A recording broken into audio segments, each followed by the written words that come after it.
Welcome to my top 10 experiences on my recent Norwegian Breakaway cruise. So, without further ado, let's jump straight in at number 10. And what better place to start than the embarkation on the ship, the bit that everybody looks forward to. I have to say, this was pretty smooth. We arrived at the terminal, went through the security scanning, went straight up to the desk, handed over our electronic documents, and were handed our cruise cards. That followed with us going out on an open rooftop terrace as we were sailing from Civitavecchia, and that was facing the ship. We were there in a holding area for around about 20 minutes, and then we were called on board. So between arriving at the terminal and getting on the ship, it was around about 50 minutes, but it didn't feel like that because there were absolutely no queues. Top tip, if you want to get on board and avoid the queues, then get an early check-in time. Moving on to number 9 then, and this one goes out to all of the solos out there. So Norwegian is right up there when it comes to looking after solo guests. They have multiple solo studio cabins. They're fairly small at 99 to 100 square feet, but they have all that you should need for a cruise. The wardrobes have sliding doors so that it doesn't take up too much room, but the added bonus is that there is a solo lounge for all the solos to use. There is free water, free juice, free coffee, and a fully licensed bar, typically between 5 p.m. and 7 p.m. Just a caveat to this, you will find the solo studios on the Breakaway class or later. So that includes the Breakaway Plus class, the likes of Norwegian Bliss and Encore, and also the most recent ships, Prima and soon to come, Viva.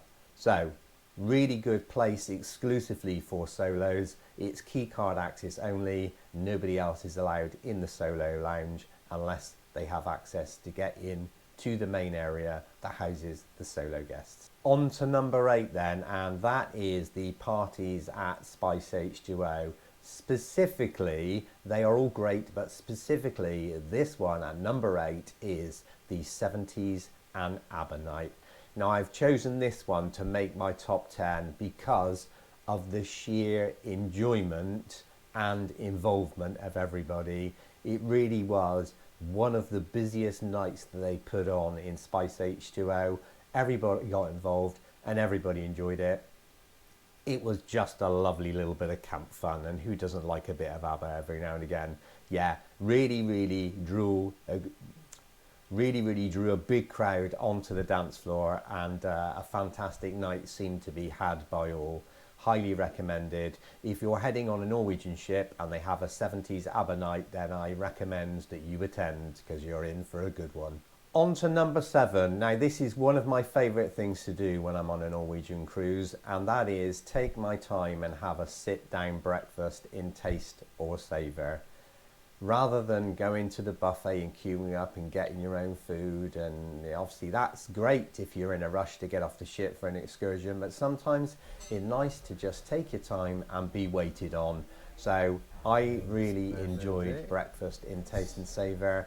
I would also recommend going there for lunch as well, but yeah, breakfast was the perfect start to the day for me. I didn't go there every day, but it's nice to go there and have my favourite Eggs Benedict to start my day. On to number 6 then, and dining at Le Bistro. Now, there are varying opinions on all restaurants across the Norwegian fleet, but Le Bistro for me has to be my ultimate favourite. If you're into French cuisine, then this is the place for you. The French onion soup is simply to die for, as are the escargot, and you cannot beat the rest of the food as well. Always very attentive in there. They look after you very well. You can dine in Le Bistro as part of the dining package if you have a package included within your booking, or you've booked the 2, 3, 4 or more dining experience, or you can pay to dine a la carte. The most cost-effective way though of doing it is as part of a dining package or as part of the free at sea promotion when you book your cruise. If you want to dine with exquisite French cuisine, then this is the place for you. Okay, on to number 5, and confusingly, number 5 is 6. So, this is the Broadway show Onboard Norwegian Breakaway. It is also on Norwegian Bliss, and it is the headline act on board. Now, just a caveat to this, if you want to see 6 on board Norwegian Breakaway, then you need to be quick because it is ending in January 2024. So you've only got just about 6 months at the time of recording if you want to catch that show on board. It is full of energy, it's sassy, it's upbeat, it'll have you tapping your feet, and you'll probably have the songs in your head for the next week afterwards. Really good, joyful show. It's about 75 minutes, so it's not too long, and yeah, everybody in the theatre seemed to be enjoying it, and it certainly was popular because it was a full house. That brings us then to number 4, and the ultimate for me, dining al fresco out on the waterfront. So the waterfront has the restaurants that back on you can dine at La Cucina, Cagney's, Moderno. You can also grab a drink outside at Shaker's Martini Bar. Now for me, this was the perfect dining experience on a lovely mild evening as the sun was setting. Calm waves lapping at the ship you can hear as you're dining. Yeah, really great experience, and it didn't hurt that the food in Cagney's was pretty darn good as well. Really great experience. If you are looking to dine at La Cucina, Moderna or Cagney's, why not ask to be seated outside? On our sailing at the time that we went, I think was 8 p.m. I believe, there were very few people dining outside, so why not request that and yeah, enjoy that. There's nothing quite like dining and enjoying the sounds of the sea. As we head into our top 3 then, in at number 3 is the Glow Party. What was previously White Night on board, this features black lighting, so you are encouraged to wear neon colours, pink, orange, yellow, green.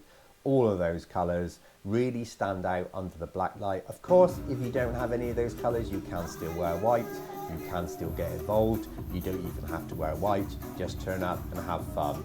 This was the ultimate party on board. I think of all the parties on board, it did draw the biggest crowd and the biggest involvement for everybody on board. Really great atmosphere. It features a huge, great big inflatable that kind of inflates out of nowhere at the start of the show. Yeah, really good, feel-good show. If you are looking for a night out and you want to dance the night away, then this is the party for you. So we're almost there, and at number 2, it is the legendary Howl at the Moon, the dueling piano show. Absolutely excellent. 3 really talented performers, really got the crowd involved. We all sang along, waved our arms in the air, and yeah, I don't think there are many shows on board that actually beat this. It is fantastic. There were no comedy shows on board our cruise, unusually for a 9-day sailing, but they'd made use of the space very well at Headliners. Howl at the Moon, I believe, was on from about 9 p.m. to 1 a.m. and it was absolutely packed in there every night. And it's not a small venue, so yeah, really great fun. So if you want to tap your feet, clap your hands, sing to your heart's content and wave your arms around like you just don't care, this is the venue for you. And on to my ultimate experience then, at number 1 is Spice H2O by day. This area on the aft of deck 16 is exclusively for adults up until the evening time. So if you want to sunbathe without any screaming kids around, this is the place for you. Also, it doesn't pipe in blaringly loud music, so it is the perfect place for you to relax. And what better than to have views of the wake off the aft of the ship as you're sailing along. Really nice place to come. It has a bar for the smokers out there. There is also a smoking area. It also has a water feature, so if you need to cool down, you can jump under that for a few seconds. And also, it has 2 hot tubs as well. There is no pool, but there is places for you to get refreshed for a little while. Really great experience. That is my number 1 on this ship. Now, If you've enjoyed, then please do consider subscribing to the channel. That will help me to release new content just like this, and I would really appreciate your support. If you've enjoyed, then also do give me a thumbs up, share this content, and if you have any questions, comments, or your top 10 is different to mine, you've got any suggestions you'd like to see in the top 10, then drop those below. Thank you so much for watching, and until the next episode, take care for now guys. Thanks for watching. Bye bye.